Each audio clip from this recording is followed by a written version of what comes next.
What is up, everybody? Welcome back to another video here inside the nerdy realm and the multiverse. Today we are going to give our thoughts and break down the 4th episode of the Book of Boba Fett series, The Gathering Storm. Wow, this episode was really good. So many cool things in this episode, and overall it was really relieving after the backlash that the 3rd episode got. The action was great in this episode, and seeing everything come together was really good. I would give this episode a 9 out of 10 if I had to rate it. Only reason that it isn't a full 10 out of 10 is because the first quarter felt a little slow and there were some weird parts, but that's it. To start off, we wrap up all of the flashbacks, and now Boba is fully healed and won't need any more time in the bacta tank. All of these flashbacks in this episode were pretty good, and we got some sick scenes with Boba and Slave One, his starship. We see when Boba rescues Fenik and how it all comes full circle and connects with the Mandalorian series, and we see the two take back Boba's ship from Jabba's palace, which is now being ruled by Bib Fortuna. Let's not forget about the Easter eggs and callbacks while they were in the palace though. The sound when Fenik cut the bars was the same sound we heard when Dooku was killed by Anakin, and the kitchen droid swinging its knives around was a major callback and Easter egg to General Grievous.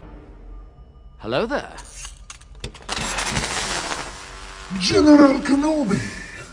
After Boba and Fenik get the Slave One back, Boba says that he needs to settle a few scores as he hunts down the Nikto biker gang that was responsible for killing the Tuscan tribe that took Boba in. He flies by them as they're on their speeders and kills all of them, avenging the Tuscan tribe that he cared about. Boba then goes back to the Sarlacc pit that he was knocked into, looking for his armor, as he still thinks that it is in the Sarlacc pit. This part was awesome, as the Sarlacc is pulling their ship in. You get the best sound in Star Wars, of course, as they drop a seismic charge into the Sarlacc's mouth, killing it. Boba wakes from the flashbacks and is out of the bacta tank. His droid tells him that he is fully healed now. This most likely means that the flashbacks are done now, and now it will all be in the present day, as we see the war between the Pike Syndicate and Boba build up. We see Black Chrysanthemum in Garsa Fwip's sanctuary as he stares down a group of Trandoshans. He's had enough and just gets up and starts mauling these guys around the cantina, giving them no mercy. Garsa Fwip tries to convince him not to tear the Trandoshan apart that he has in his hands, but it doesn't work out as he rips the Trandoshan's arm off and walks out of the cantina. Now this was really cool to see, as it was really true to Chrysanthemum's character, being that he was a gladiator and one of the most feared Wookiees in the history of Star Wars. Now what happened after this cantina fight had me so excited and hyped. Boba recruits Chrysanthemum and now he is part of the team. This is exactly what I was hoping for, seeing Boba recruit more people as he gets ready for the war between him and the Pikes. We see the meeting between Boba, Fenik, and the 3 families or groups that controlled different parts of Mos Espa while Bib Fortuna ruled as daimyo. The Trandoshans, the Aqualish, and the Klatooinians, as they discuss terms, as Boba wants loyalty or for them to be neutral if the Pike Syndicate approach them to betray Boba. They all agree to the mutual agreement, of course. Now that Boba has started recruiting, as he has the Gamorreans, the Modders, Chrysanthemum, and Fenik now. Him and Fenik stand atop the palace as they discuss how much treasury they have in the palace and that they have plenty of credits. Credits to buy muscle, other bounty hunters, and more help to go to war with the Pike Syndicate. Fenik tells Boba that credits can buy muscle. As it ends, we can hear Mando's theme playing as Boba starts thinking of someone that they could hire. This obviously means that we are going to see Boba recruiting Din Djarin. Such an exciting ending to a great episode. Now, I don't think that Boba is just going to recruit Mando. I think we will see him going off-world or contacting different people other than just Mando to recruit them as well. I definitely think that we will be seeing Bossk and Cad Bane.